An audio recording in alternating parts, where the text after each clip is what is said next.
बिस्मिल्लाहिर्रहमानिर्रहीम। अस्सलाम वालेकुम नाज़रीन, आप देख रहे हैं प्रोग्राम सिटी एट 10 और मैं हूं आपकी मेज़बान अना यूसुफ। नाज़रीन, कुछ कानूनी चीज़ें ऐसी होती हैं जिनके बारे में अपडेट होना, आपके साथ उन चीज़ों को शेयर करना और उनकी जो पेचीदगियाँ हैं उनके बारे में जानना बहुत ज़रूरी होता है। और इसीलिए हम वक्तन फ़वक्तन माहिरीन की खिदमात हासिल करते हैं, आप तक इन्फॉर्मेशन पहुँचाते हैं कि कहीं ना कहीं अगर आपकी ज़िंदगी में कोई ऐसा मसला चल रहा है तो उन मसाइल का हल आप आसानी से कर सके। मतलब अगर आप किसी के पास जा भी रहे हैं, किसी वकील साहब के पास भी अपना केस जो है वो आप जो है वो डिस्कस करना चाह रहे हैं, एटलीस्ट आपके पास वो तमाम इन्फॉर्मेशन होनी चाहिए। आपका राइट क्या है आपको पता होना चाहिए ताकि आप उसके लिए स्ट्रगल भी कर सकें। रिसेंटली जो ख़ास तौर पर खुला अज़दवाजी तनाज़ात, बच्चों का ख़र्चा और इससे रिलेटेड कानून में जो तरमीम हुई और इसके अलावा कुछ सोशल मीडिया के इस्तेमाल के हवाले से भी हम आज के प्रोग्राम में डिस्कशन करेंगे। हम अपने मेहमान का मैं तारुफ़ कराती चलूँ। अहमद शेर जज साहब ने हमें ज्वाइन किया है, एडवोकेट हाई कोर्ट है। Welcome to me. अस्सलाम वालेकुम जी। वालेकुम अस्सलाम। ठीक ठाक है अहमद साहब? अल्हम्दुलिल्लाह जी, बहुत शुक्रिया। सबसे पहले जो खुला के कानून में तरमीम हुई है उस पर रोशनी डाल दें, पहले क्या था और अब डिफरेंस क्या आया है? अच्छा, बेसिकली खुला जो है ये ख़ातून के लिए एक हक़ रखा गया है।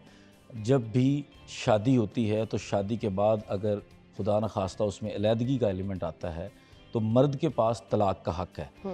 औरत को भी तलाक का हक़ मिलता है निकाहनामे के मुताबिक। अगर निकाह के वक्त उस कॉलम को लिखा जाए, उसके अंदर औरत को ये हक़ तफवीज़ कर दिया जाए तो औरत भी मर्द की तरह ये राइट एक्सरसाइज कर सकती है। लेकिन हमारी सोसाइटी के अंदर उस कॉलम के ऊपर कभी बात ही नहीं होती। नहीं, वो है ना, हक तो है। एग्जैक्टली वो एक कॉलम मौजूद है, रजामंदी से उस पे क्रॉस लगवाया जाता है। उसमें लिखा हुआ है कि क्या मर्द तलाक का हक़ औरत को तफवीज़ कर रहा है, अच्छा, या औरत को एक तलाक का हक़ तफवीज़ किया जा रहा है।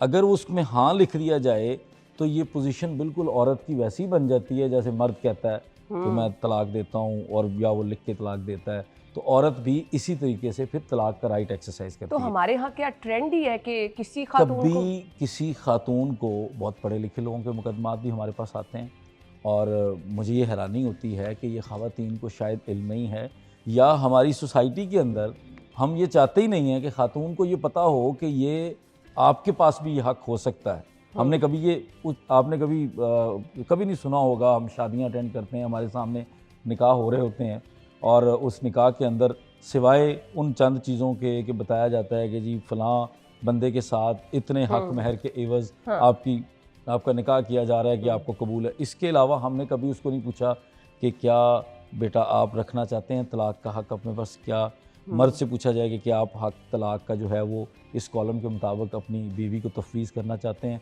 इसके ऊपर कभी बात नहीं होती। देखिए, अब हमारी बात तो और तरफ चलेगी, बट मेरे माइंड में ये चीज़ है, अगर तो हम इस्लामी जमहूरिया पाकिस्तान है, अगर तुम्हारा दीन इजाज़त नहीं देता तो फिर तो ये निकाहनामे में ऑप्शन होनी नहीं चाहिए। अच्छा देखें, ये आप एक चीज़ को ज़हन में रखें, आपके मुल्क के अंदर सबसे सुप्रीम है आपका आइन। बिल्कुल, आपके आइन के अंदर भी ये लिखा जाता है कि आपका आइन और आइन की कोई भी शिक इस्लाम से मुतसादम नहीं होगी, क्योंकि उसके अंदर बुनियादी तौर पर आपके मुल्क का पहले नाम लिखा जाता है और वो नाम है इस्लामी जमहूरिया पाकिस्तान। बिल्कुल। उसके बाद जब भी आपके मुल्क के अंदर कोई कानून बनता है तो उसमें भी एक चीज़ लिखी जाती है कि आपका कोई भी कानून ना तो आपके आइन के साथ मुतसादम हो सकता है, ना आपके दीन इस्लाम के साथ, बेशक किसी भी तरह से। लिहाजा ये सारी चीज़ तो क्लियर है कि ना हमारा कोई कानून ना हमारा आइन हमारे इस्लामी तालीमात से मुतसादम नहीं है।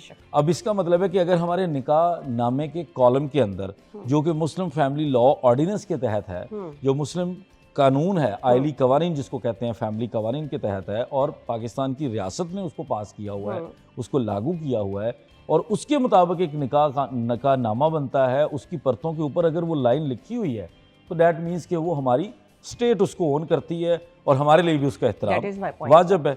इसलिए ये चीज़ तो क्लियर है कि उसकी इजाज़त है।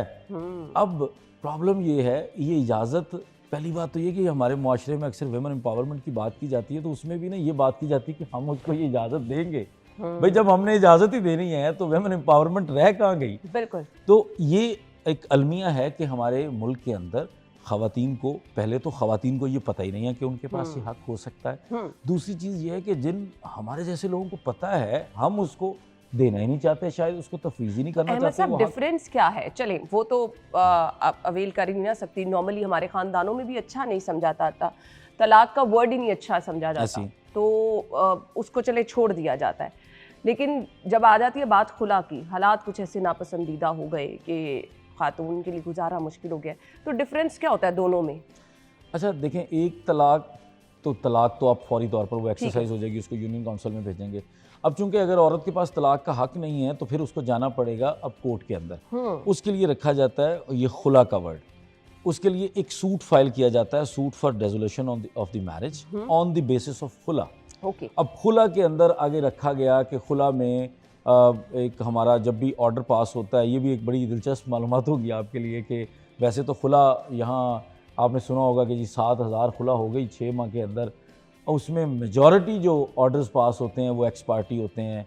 फिर उसमें मेजॉरिटी जो ऑर्डर्स होते हैं उसमें खुला के अंदर वो ग्राउंड्स होती हैं जो ना खातून को पता होता है कि मैं वो ग्राउंड लिखवा रही हूँ कि नहीं लिखवा रही हूँ, मेरी ये रीज़न भी है खुला की कि नहीं। अच्छा। क्योंकि वो एक ना स्टीरियोटाइप सा सिस्टम चल गया है। मेरे सामने एक ऐसा केस भी आया जिसमें अभी 2 महीने की शादी के 2 महीने के बाद जो है वो खुला हुई, उसमें भी किसी ने ड्राफ्टिंग के अंदर ये लिखा हुआ था, वो स्टेनो ने कोई ड्राफ्ट कर दिया केस कि बच्चा भी पैदा हुआ, फलां भी हुआ, इस तरह करके गलती वो चला जा रहा है उसमें, क्योंकि खुला का केस रुकता नहीं है। नॉर्मली खवातीन के ज़हन में ये होता है कि अगर मैं खुला फाइल करती हूँ, मेरा मर्द कह रहा है, वो बंदा कह रहा है कि मैं तुम्हें खुला नहीं लेने दूंगा, मैं जाऊँगा ही नहीं कोर्ट, मैं इजाज़त ही नहीं दूंगा, तो वो खवातीन डरती भी हैं। मर्द की इजाज़त से मंसूब होती? कतन नहीं होती। अच्छा। जब तलाक वाले मामले से आप निकल गए और आप खुला के लिए अप्लाई कर रहे हैं तो खुला आपका और अदालत का मामला है। आपने अदालत के अंदर वो जो आपकी ग्राउंड्स हैं और उसमें ग्राउंड्स में यहाँ तक कहा जाता है कि अगर औरत ये कह दे कि मैं नहीं रहना चाहती इसके साथ,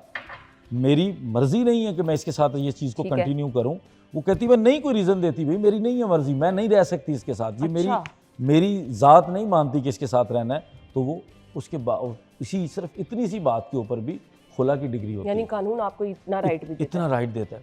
वैसे तो मैं समझता हूँ राइट तो वो था जो मर्द और औरत का इक्वल हो जाना था ये, लेकिन हम वो नहीं दे रहे, तो उसके बाद उसके पास जो कोर्ट के अंदर राइट है उसमें ये है।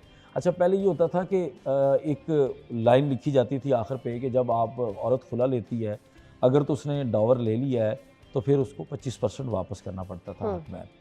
अब अदालत ने ये तय भी किया है, क्योंकि बहुत सारी जगहों पे ना ख़वातीन को ये इस ब्लैकमेलिंग का सामना करना पड़ता था। अगर खुदा न खास्ता किसी वजह से वो खुला के अंदर जाती हैं तो खुला के बाद उसको हक महर से महरूम कर दिया जाता था, उसके चक्कर लगते थे, वो कप जाती थी।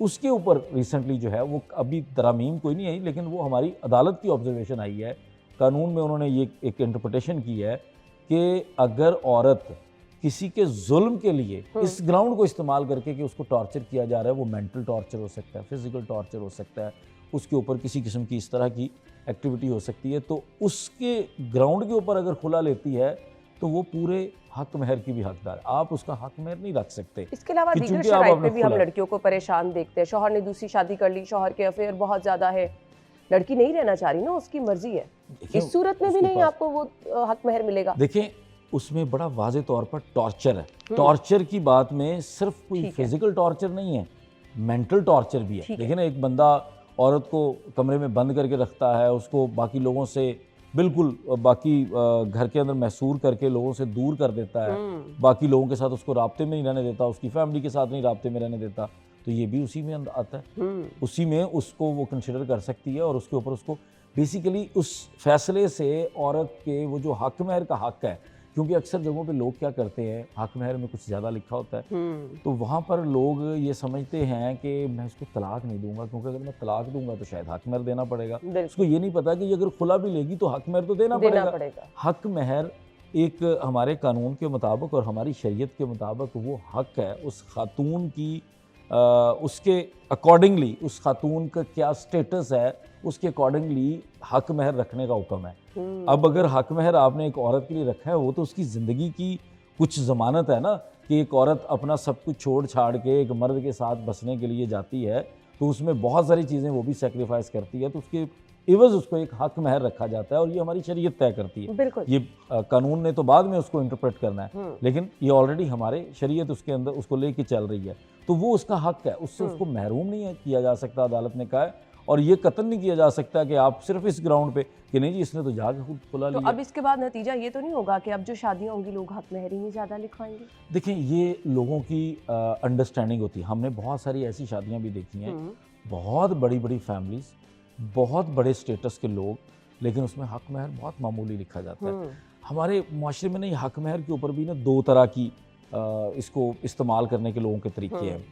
समटाइम्स अभी हमारे पास जो ये हम देखते हैं ना केसेस, जब कोई ऐसा केस आता है जिसमें रन अवे मैरिज होती है, जिसको कोर्ट मैरिज बनाया हुआ, वो रन अवे मैरिज जो है उसके अंदर अक्सर लड़कियां बहुत ज़्यादा हक महर लिखवाती हैं।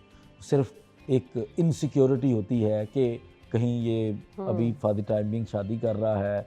बहुत सारे ऐसे केसेस होते हैं जिसमें लड़का सिर्फ for the time being pressure के लिए शादी करता है। हमारे सामने ये भी केसेस आते हैं। उसके बाद वो फौरी तौर पर उसको डाइवोर्स कर देता है। तो वो उस चीज़ को सिक्योर करने के लिए ज़्यादा लिखते हैं। जहाँ बहुत कम खदशा होता है, मैंने देखा है, जो अरेंज्ड मैरिजेस होती हैं, अरेंज्ड मैरिजेस के अंदर लोग इस चीज़ की तरफ नहीं जाते, लोग इतना कुछ नहीं लिखते, बहुत कम ट्रेंड है। अब आहिस्ता आहिस्ता लोगों को ये अवेयरनेस भी आ रही है कि छोड़ दें कि कभी भी ये शादी कोई मामला ख़राब हो सकता है, कुछ भी हो सकता है। वो जो हक महर की एक बैकग्राउंड है ना कि हक महर का क्या लेवल होना चाहिए, स्टैंडर्ड क्या होना चाहिए, वो उस औरत की शख्सियत होती है, उस औरत के अकॉर्डिंग होता है। उस औरत को आप उस हक महर के साथ कंपेयर कर सकें, वो हक महर होना चाहिए। अब ये लोगों में आ रहा है। एक सजेशन चाहिए ना पेरेंट्स के लिए। अभी मौजूदा हालात जो हैं, हर घर में नाचाकी है, परेशानी है, कोई इनसिक्योरिटी है, आपको नहीं पता होता, आपकी चलती चलाती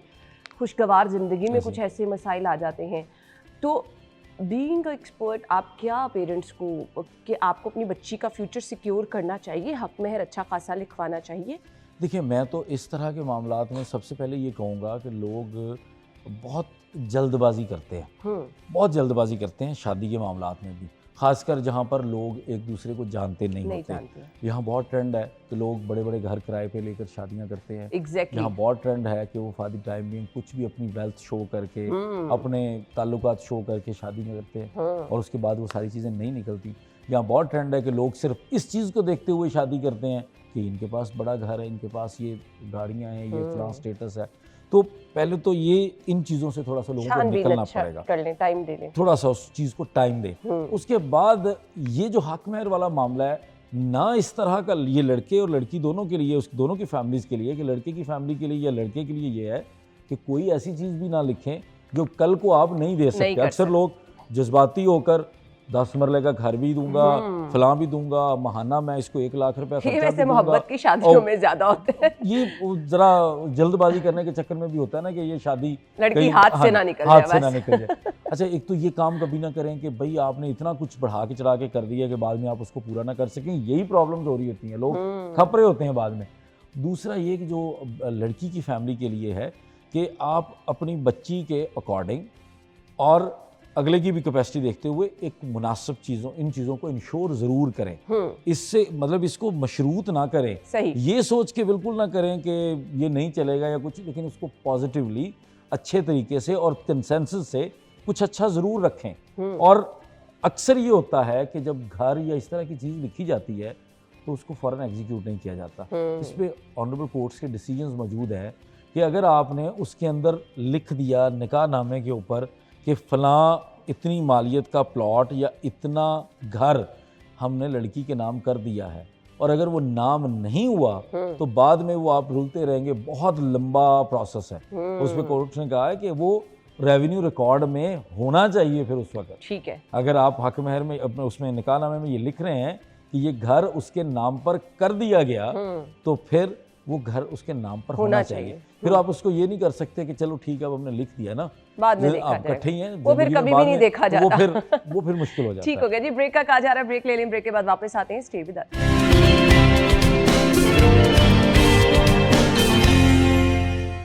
वेलकम बैक वंस अगेन। गुफ्तगू का सिलसिला आगे बढ़ाएंगे। अच्छा जी अहमद साहब, मुझे आपसे ये भी पूछना है कि हक महर के अलावा बहुत सारा जहेज़ कुछ लड़कियां लेके जाती हैं और फिर गिफ्ट्स दिए जाते हैं ना।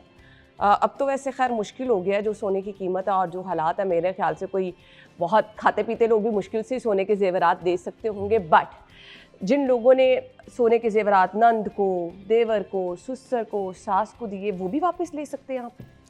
अच्छा, जो गिफ्ट है ना, गिफ्ट के बारे में हमारे दीन का कॉन्सेप्ट और हमारे इस्लाम के बाद हमारे लॉ के अंदर भी जो कॉन्सेप्ट है ना, गिफ्ट्स को वापस लेने को डिस्करेज किया जाता है। गिफ्ट्स की वापसी नहीं होती। गिफ्ट्स वंस गिवन तो वो नहीं होता। लेकिन मैं उसको एक्सप्लेन करता हूँ ना आपको। अक्सर ये मसाइल होते हैं, ख़वातीन ये समझती हैं कि एक तो मेरी ज़िंदगी के कीमती साल, एक मेरी ज़िंदगी के अंदर ये एक नई चीज़ ऐड करना कि मेरी शादी हुई और वो नहीं चल रही।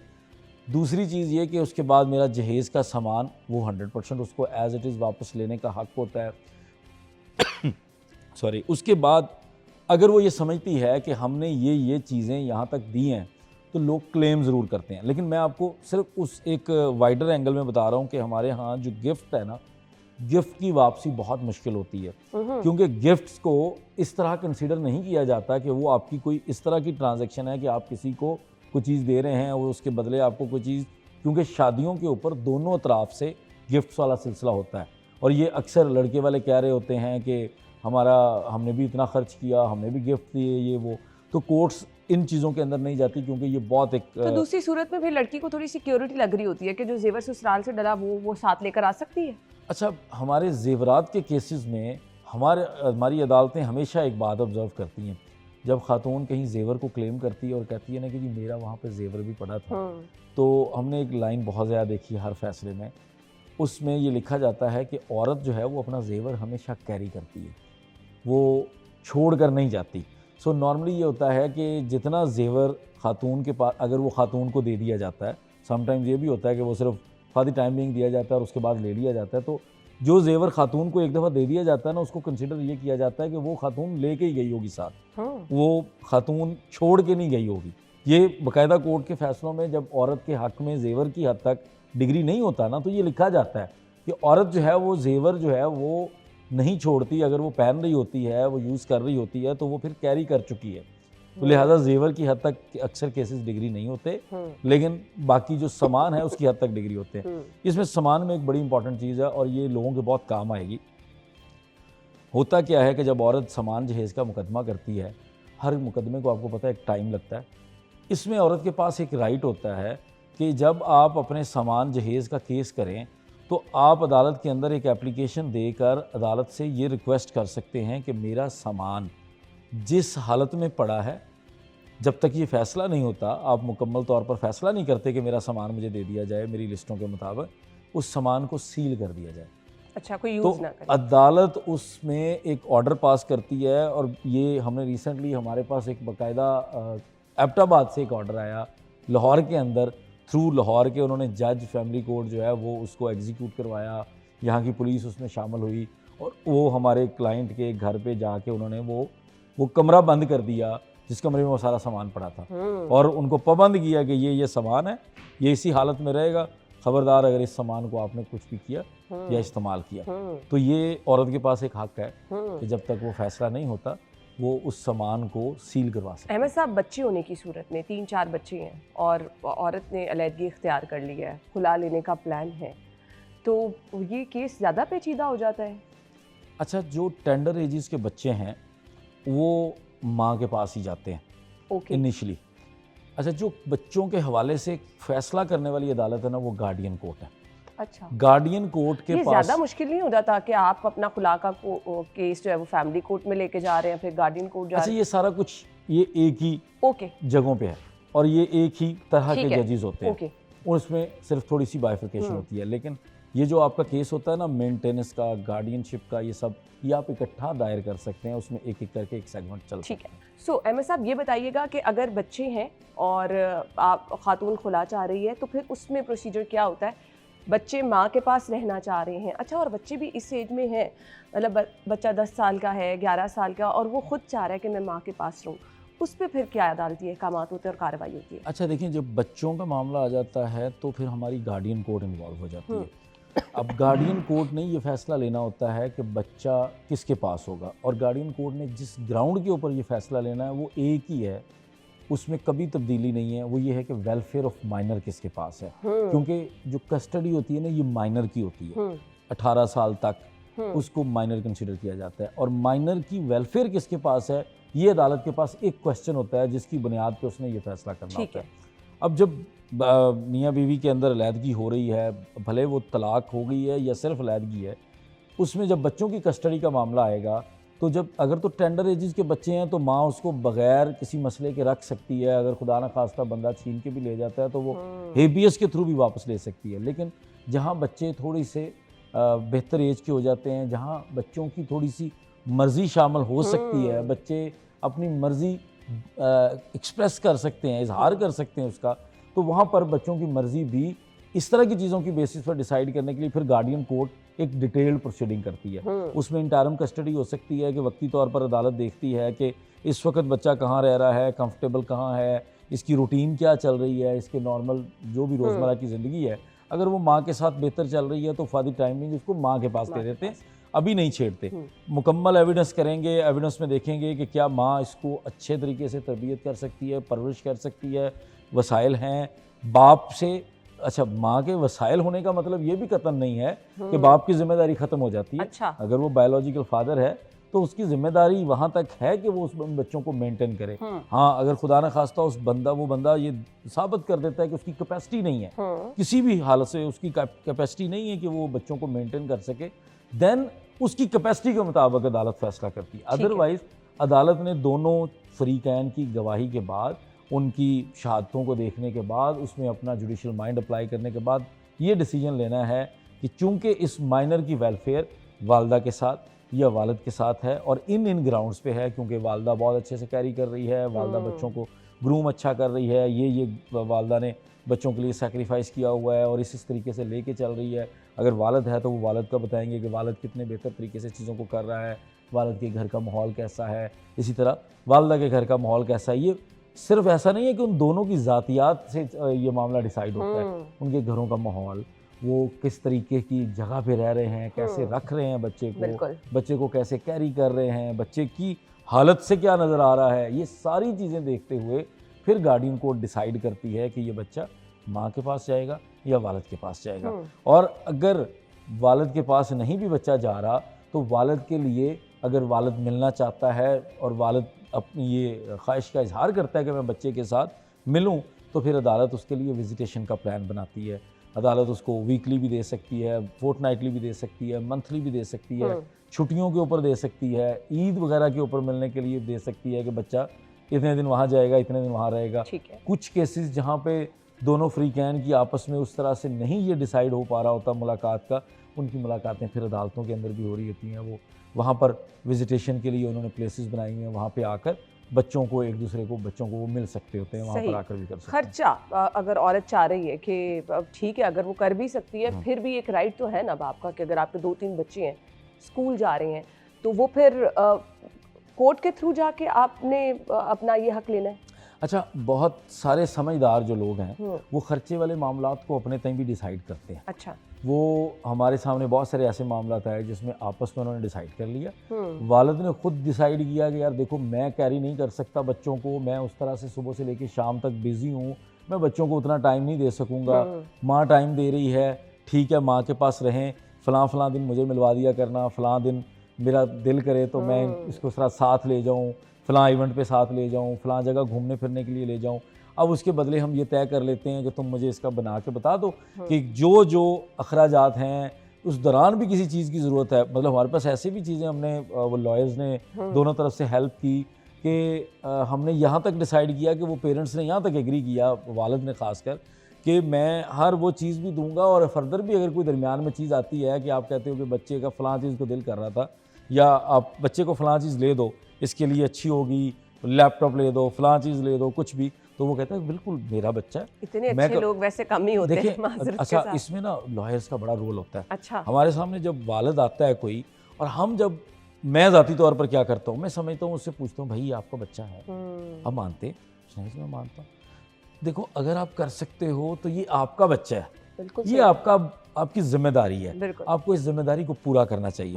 अगर मैं उसको ये, वहाँ पर मेरी काउंसलिंग ये होगी कि कोई मसला नहीं, दौड़ाएंगे बीबी को, पता लग जाएगा बीबी को, ये कोई अप्रोच नहीं है। और मर्दों के लिए भी मैं कहूँगा कि अगर आपका बच्चा है तो ये कोई अप्रोच या कोई आपकी चुदराहट नहीं है कि आप कहेंगे नहीं मैं इसको खपा के दूंगा, मैं फलां करके दूंगा। भाई आप अपने बच्चे को दे रहे हैं, बिल्कुल ऐसे आपका वो बच्चा है, आपसे बिलोंग करता है, आपकी नस्ल है, तो आप उसको दें जो बनता है उसका, और जो आपकी कैपेसिटी है उसमें बेहतरीन दें। जब आपके पास होगा तब भी तो आप करेंगे ना। अगर आपके पास नहीं भी है आपका बच्चा तो आप दें, ये चीज़ आपको वापस पे बैक करेगी। एक वक्त आएगा वो ये सारी चीज़ें बच्चा रिकॉल करेगा, ये सारी चीज़ें वो आपकी नस्ल के साथ आपकी एक अटैचमेंट रहेगी। लेकिन जहाँ पर ये दोनों में आपस में डिसाइड नहीं हो पाता, फिर उस मामले को अदालत में ले जाया जाता है, और वो थोड़ा एक लंबा प्रोसेस है।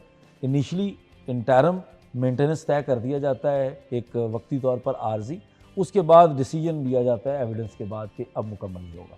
ठीक है। बहुत सारे केसेस अनफॉर्चुनेटली ऐसा पता चले हैं जिसमें खुला के केसेस बहुत लंबे हो जाते हैं, ऐसी क्या पेचीदगियाँ होती हैं? अच्छा, समटाइम्स होता ये है कि अदालत की तरफ से ना खुला के अंदर कोई ताख़ीर ऐसा सच नहीं होती। नॉर्मली अगर अदालत को लगे कि ये मामला कहीं पैचअप की तरफ जा सकता है, ये चूँकि मर्द को भी नोटिस हुआ और मर्द आ गया है और उसको लग रहा होता है कि अच्छा वो एफर्ट कर रहा है कि ये काम किसी स्टेज पे रुक जाए, तो फिर अदालत अक्सर ऐसा जानबूझकर भी तारीखें देती है। ये हमारी अदालत को क्रेडिट जाता है कि वो जानबूझकर उसको सिर्फ लंबा इसलिए करती है कि हो सकता है ये इनकी जगह से सेटलमेंट हो जाए, क्योंकि अदालत को इससे कोई फ़ायदा नहीं है। मासवा ये कि उनका एक केस डिसाइड होना है, एक यूनिट डिसाइड होना है कि किसी का घर तबाह हो जाए, ख़त्म हो जाए, वो अलहदगियाँ हो जाएँ। तो अदालत की हमेशा कोशिश होती है, वो औरत से पूछते भी हैं कि तुम क्यों ले रही हो, अपनी मर्ज़ी से ले रही हो, रज़ामंदी से ले रही हो, क्यों ले रही हो। इसको थोड़ा बहुत कन्विंस भी करती है अदालत अपने तौर पर, और वो समझाने की कोशिश भी करती है। तो क्या ये मशरूत है कि जब तक लड़का तैयार नहीं होगा या वो खुला पे साइन नहीं करेगा तो खुला हो ही नहीं सकती? वो मर्दों की भी तो अना का इशू आ जाता है ना कि अब ले के दिखाएं खुला। खुला का अना साहबा कोई ताल्लुक नहीं है मर्द के साथ, मर्द की मर्जी के साथ। हाँ, मैं खुद ये रिकमेंड मर्दों को करता हूँ कि जब खुला का केस हो जाए तो जाएं ज़रूर अदालत, उस डॉक्यूमेंट को देखें। आपके ऊपर अगर कोई गलत इल्ज़ाम है तो आप उसको रिस्पॉन्ड कर दें। अगर आपको लगता है कि कोई फैक्ट गलत लिखा हुआ है तो उसको एक्सप्लेन कर दें, ताकि कल को आपके लिए वो मुश्किल ना बने। अदरवाइज़ खुला का मर्द के सिग्नेचर के साथ या मर्द के मर्जी के साथ मशरूत नहीं है। ठीक है। खुला औरत का हक है जो अदालत से मिलना है। ठीक है। और वो एक कोर्ट की डिक्री है और वो मिलनी ही मिलनी है। अगर औरत बज़िद है कि मैंने नहीं रहना तो औरत को वो खुला की डिग्री मिलनी है। ठीक है। ये मर्द रोक नहीं सकता। ठीक हो गया जी, ब्रेक ले लें। हम ब्रेक के बाद आके गुफ्तगू का सिलसिला आगे बढ़ाते हैं, हमारे साथ रहिए।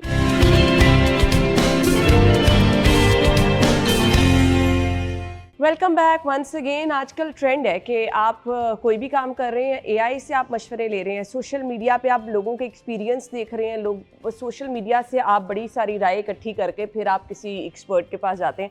कानूनी मशवरे भी सोशल मीडिया पे मिलते हैं? अच्छा, कानूनी मशवरे सोशल मीडिया के ऊपर अब हम वकला के इतने ज़्यादा अकाउंट्स हैं कि सोशल मीडिया पर आपको वैसे तो एआई की ज़रूरत बहुत कम होती है कि आपके पास लॉयर्स ही इतनी तादाद में मौजूद हैं। लेकिन मैं आपको एक बड़ी मुख्तसर सी बात बताऊंगा। मैंने रिसेंटली एक सुपीरियर कोर्ट के जज साहब की जजमेंट्स देखी हैं जिसमें से साफ नज़र आया कि he is getting help from AI. जो एक पैटर्न है कि उसमें नज़र आ रहा है कि ये एआई की हेल्प से कुछ जजमेंट्स लिखी जा रही हैं। इसमें मंसूर अली शाह साहब एक हमारे सुप्रीम कोर्ट के जज थे, उन्होंने कहा भी था कि हमें इसको इस्तेमाल करना चाहिए, हमें इसके ऊपर आना चाहिए, वक्त बचेगा, बहुत सारे फ़ायदे होंगे। लेकिन जहाँ इसका इस्तेमाल बहुत अब नागुज़ीर होता जा रहा है, वहाँ पर कुछ जगहों पर लोगों को नुकसान भी हुआ है। अगर आपने जिस तरह हमारे शोबे में कहा, तो हमारे शोबे में लोगों को लॉस हुआ है। समटाइम्स लोग गलत जजमेंट कोट कर देते हैं सोशल मीडिया के ऊपर, वो एम ही बना दे। सुप्रीम कोर्ट ने अब ये फैसला दे दिया है कि औरत को खुला के वक्त फलां चीज़ भी मिलेगी, ये भी होगा, या अब औरत को खुला नहीं मिलेगी मर्द की मर्जी के बगैर।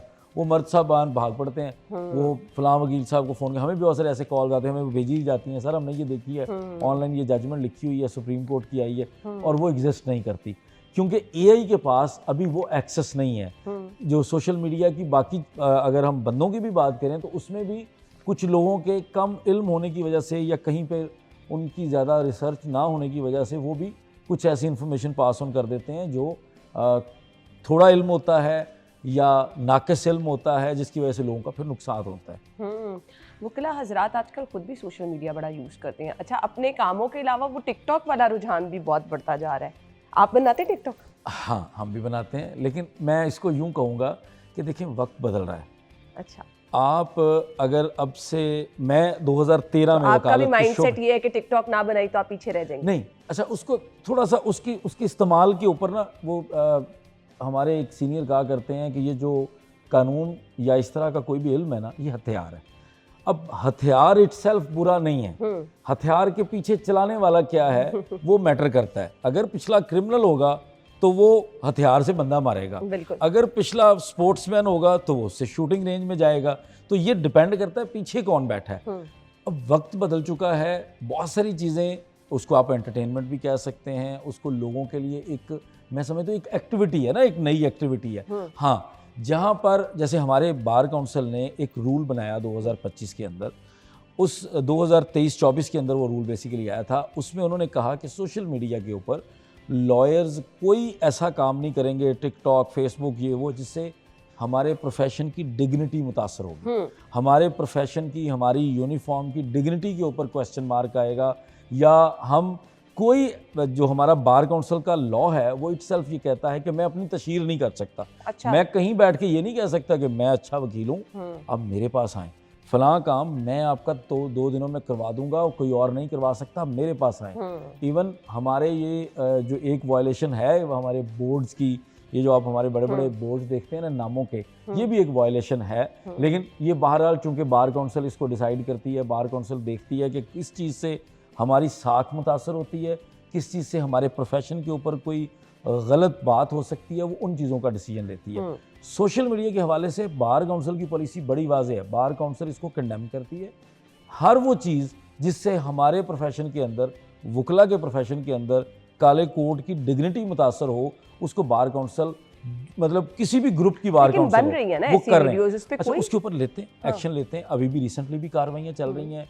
हमारी डिसिप्लिनरी कमेटी एक है, उन्होंने इसको टेकअप किया हुआ, उन्होंने सोशल मीडिया के इस्तेमाल के ऊपर लॉयर्स को तलब किया हुआ है, और लॉयर्स को बुला रहे हैं कि आप आएँ, अपनी आरा भी दें, आप आकर हमें बताएं कि हम इसमें कौन सी चीज़ है जिस चीज़ को हम अलाउ कर दें, और सारे लोग कंसेंसस के साथ डिसाइड करें। अब ये बहुत अच्छी बात है। बार काउंसिल हमारी क्या करती है, उसने डिसाइड नहीं कर लिया वन साइडेड कि भाई ये आइंदा से नहीं होगा। बार काउंसिल ने तमाम सोशल मीडिया इन्फ्लुएंसर्स को बुलाया, मैं भी उसमें खुद इन्वाइटेड था लास्ट सैटरडे को।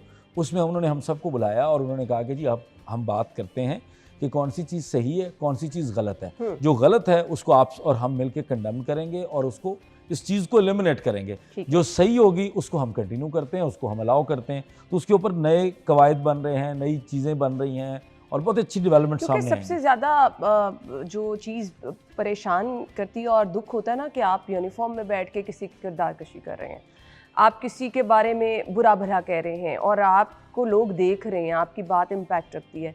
वहाँ पर चीज़ें जो है ना वो फिर बहुत ज़्यादा इनोइंग हो जाती हैं कि आप बैठ के इतनी ज़िम्मेदार जगह पर आराम से किसी के बारे में जो मर्जी कह देंगे ऐसे सोशल मीडिया पे देख के, तो ये चीज़ें तो बहुत आम होती जा। अच्छा देखें, हमारे चाहे वो वकील हो, सियासतदान हो या कोई भी हो, हमारे पास इस वक्त NCCIA एक इदारा बना हुआ है, जिस इदारे का सिर्फ एक ही काम है साइबर ऑफेंसेस। उसमें लोगों के पास ये राइट है, मैं अगर किसी की किरदार कशी करता हूँ, मैं गलत बात करता हूँ किसी के बारे में, तो वो इदारा बिल्कुल नहीं देखेगा कि मैं वकील साहब हूँ जी, मैं कोई काले कोट वाला बंदा हूँ, मेरे पास वकालत का लाइसेंस है। वो मेरे खिलाफ भी वैसे ही कार्रवाई करेगा जैसे किसी भी आम शहरी के खिलाफ। पहली बात तो ये कि लोगों को पता होना चाहिए, मैं बात करूँ, मेरा कोई वकील बात करे, मेरा कोई भी प्रोफेशन के अंदर से बंदा बात करे, उसके पास ये राइट है, उस बंदे के पास उसकी किरदार कशी हुई है, वो समझता है, तो वो उसको NCCIA ले जाए। दूसरी चीज़, हमारी बार काउंसिल बड़ी ओपन है। अगर कोई बंदा ये समझता है कि मैं कोई गलत काम कर रहा हूँ, मैं किसी के काम में दखल अंदाजी कर रहा हूँ, मैं किसी को ब्लैकमेल कर रहा हूँ, किसी को परेशान कर रहा हूँ, किरदार कशी कर रहा हूँ, तो हमारी बार काउंसिल के अंदर जाएं, वहाँ पर एक एप्लीकेशन दें। आप देखिएगा कि शायद ही यहाँ पुलिस थाने के अंदर आप उस थाने के एहलकार के खिलाफ दरख्वास्त नहीं दे सकते। हमारी बार काउंसिल वह जगह है, या बार एसोसिएशन वह जगह है, वहाँ पर आप उसी जगह के वकील के खिलाफ दरख्वास्त दें और वो कार्रवाई। ये तो बहुत अच्छी बात है, लेकिन मैं अभी गुफ्तगू का सिलसिला आगे बढ़ाऊंगी। कुछ वकील साहिबान ना अब सोशल मीडिया पे ये दिखाने के लिए कि भी हमारे पास तो बड़े केस आते हैं और हमारे पास तो अनोखे अनोखे केस आए हैं, किसी की लाइफ स्टोरीज बैठ के बता रहे होते हैं, किसी की ज़िंदगी में क्या चल रहा है।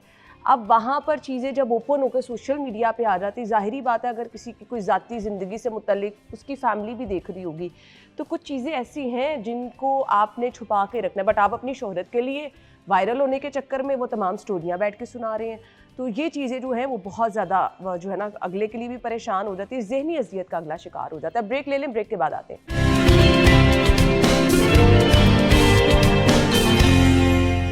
Welcome back once again. So अपनी दुकानदारी चमकाने के चक्कर में आप दूसरे की बहुत पर्सनल चीज़ें भी सोशल मीडिया पे बैठ के बता रहे हैं कि हमने तो बड़ा कारनामा सर अंजाम दे दिया, हमने तो ये कर दिया, हमने तो चाहे सुलह सफाई करा दी। तो डू यू थिंक कि ये राइट है कि आप बैठ के तशहीर कर रहे हैं? क्योंकि टीवी पे तो शायद चलती हुई खबरें कोई कम ही देखे, कोई स्किप भी हो जाती है। ये मोबाइल फ़ोन जो है ना, ये राह चलते भी लोग देख रहे होते हैं और जब कोई बड़ा हैरत अंगेज़ चीज़ें लगती है लोग शेयर भी करते हैं। कहाँ से कहाँ किसी की पर्सनल चीज़ें पहुँच जाती हैं। एंड यस, लोग नाम लेके बता रहे होते हैं, फ़लाँ मैंने ये काम, आप अपना कारनामा बता रहे होते हैं ना, तो ये राइट है?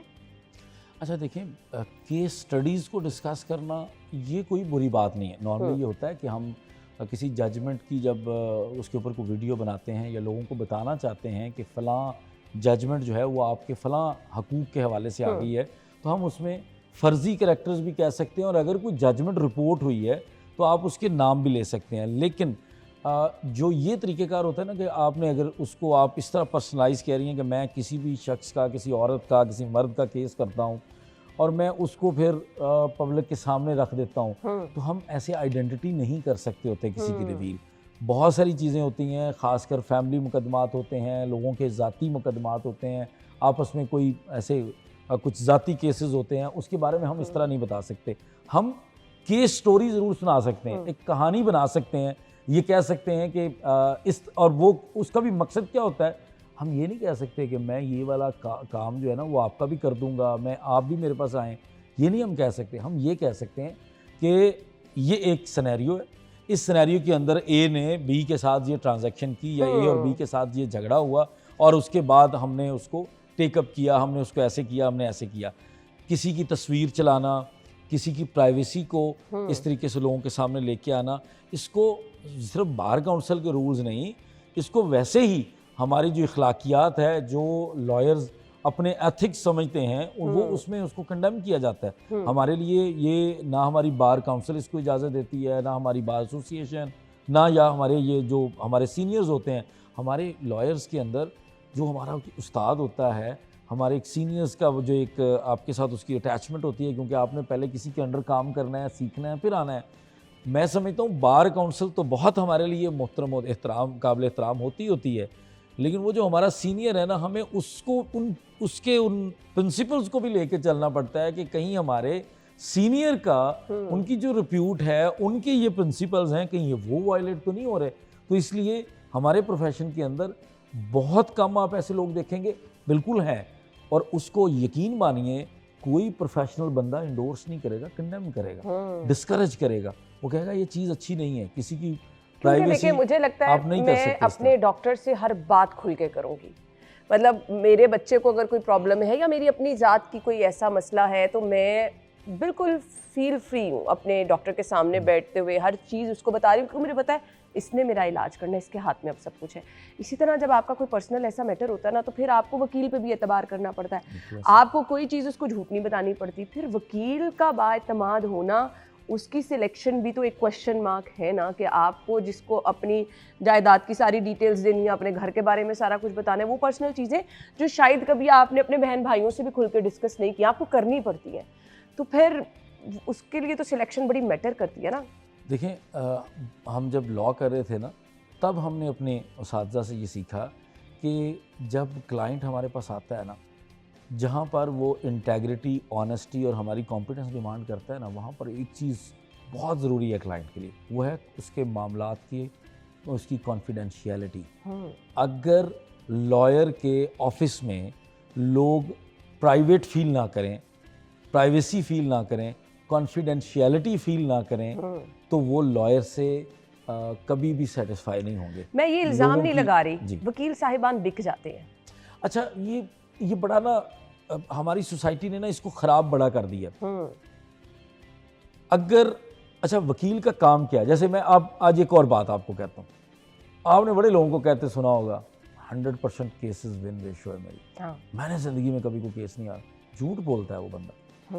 भाई मैं कैसे कह सकता हूँ कि मैंने कोई केस नहीं हारा? मैं रोज़ाना ऐसे केसेस करता हूँ। मैं हाई कोर्ट में जाता हूँ, मैं कभी मुद्दई की तरफ से बेल का मुकदमा लड़ रहा हूँ, कभी मैं मुलज़म की तरफ से लड़ रहा हूँ। अच्छा, कुछ केसेस हमें वैसे ही पता है कि ये केस मैंने हाई कोर्ट तक हारना है, ये सुप्रीम कोर्ट से डिसाइड होना है। ये सारी जिंदगी इसने केस नहीं हारा। ये बहुत अजीब बात है। अच्छा, वो फिर कोई ऐसा बंदा होगा जिसने जिंदगी में हर महीने का सिर्फ एक केस किया होगा, उसने तय किया होगा कि ये केस मैंने नहीं हारना, मैं वही उठाऊंगा। अब जैसे मैं कहूंगा कि मैंने सिर्फ खुला के केस किए, मैंने कभी कोई केस नहीं हारा। मैं तो हर खुला का केस जीत लिया भाई खातून के वहां पे। मैं तो हो ही नहीं सकता कि मैं हार जाऊं कि ये फजूल बात है। अच्छा, इसी तरह हमारे अवाम अब क्या करते हैं, वो ना लॉयर से कुछ चीज़ों में गलत डिमांड करते हैं या गलत एक्सपेक्टेशंस रखते हैं, और वहाँ पर लोगों को क्या लगता है, पहली बात तो ये कि ये कम्युनिटी जो है ना, ये बड़ी यूनिटी वाली कम्युनिटी है।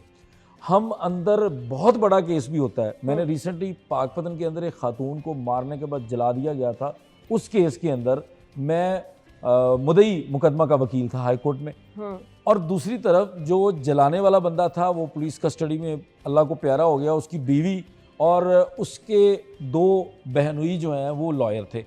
अब वो खड़े हैं। अब मैं अपना मुकदमा अंदर भरपूर तरीके से हमने लड़ा, बहुत सीनियर काउंसिल दूसरी तरफ खड़े हैं, वो vice chairman Pakistan bar council है। अब बाहर आना है, हमने आपस में मिलना ही मिलना है। मैं कैसे अपने vice chairman Pakistan bar council को ना मिलूं? वो मेरे सीनियर है और बाई चांस वो मेरी गली में भी उनका ऑफिस है, तो मैं बाहर आऊँगा, मैं उनसे मिलूंगा, वो मेरे सीनियर भी हैं, बड़े भी हैं। अच्छा, दूसरे जो लॉयर हैं उनसे भी मिलूंगा, क्योंकि जाहिर है हमारी स्ट्रेंथ ही है कि हम आपस में। अच्छा, लोग इस बात के ऊपर भी आपके ऊपर ये टाइटल लगा देंगे, वकील साहब तो लगता है रले पे ने नाल ने दूसरी पार्टी के नाल इन्हां दी कोई गल हो गई सी।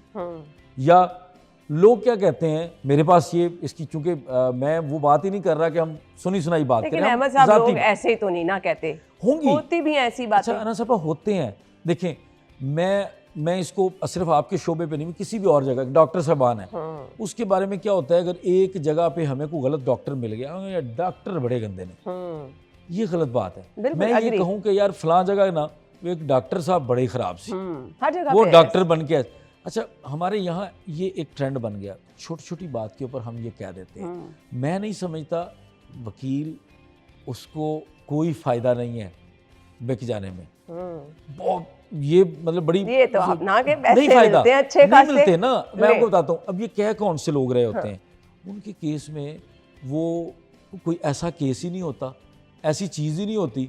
अच्छा, अगर कोई बंदा आके हमें ये कहे कि इधर से वकील साहब ने आज इंज जा रहे सी, कल वकील साहब लैंड क्रूजर पे बह गए ने पता चले, और दूसरी तरफ से पार्टी भी ये है कि लोग उन केसेस में आपको ये वाली बात कह रहे होंगे, यहाँ हमारे वो तबका जो ना खुद फीस दे सकता होता है इतनी ज़्यादा, ना दूसरी तरफ से भी ऐसी होता है।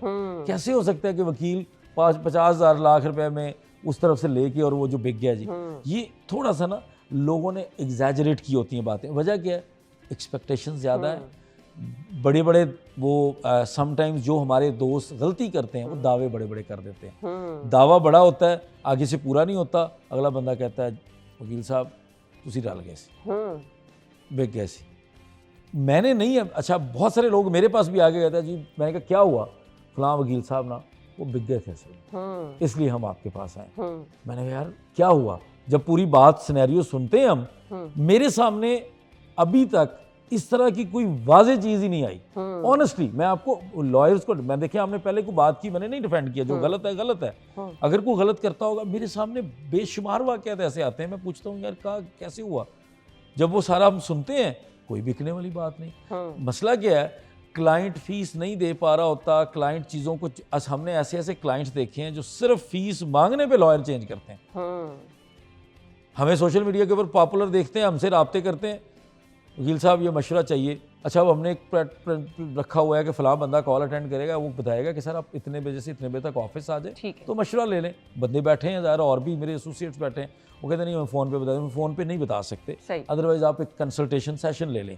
डॉक्टर्स के पास भी कंसल्टेशन सेशन है, वो कहते हैं फिर तो मैं किसी भी वकील के पास चला जाऊँगा। तो भाई जाओ ना, ये प्रॉब्लम है, लोगों का भी प्रॉब्लम है। तो वहाँ पे आकर लोग फिर वो लॉयर्स के बारे में ये बातें करते हैं। बाकी जो गलत हैं, हर पेशे में कुछ ऑड्स होती हैं, कुछ गलतियां होती हैं, कुछ गलत लोग होते हैं, वो इस पेशे के लिए नहीं बने, उस पेशे का एहतराम नहीं करते, वो गलत करेंगे। बेशक, हर जगह पर हर तरह के लोग होते हैं। थैंक यू सो मच, आपके टाइम का बहुत बहुत शुक्रिया।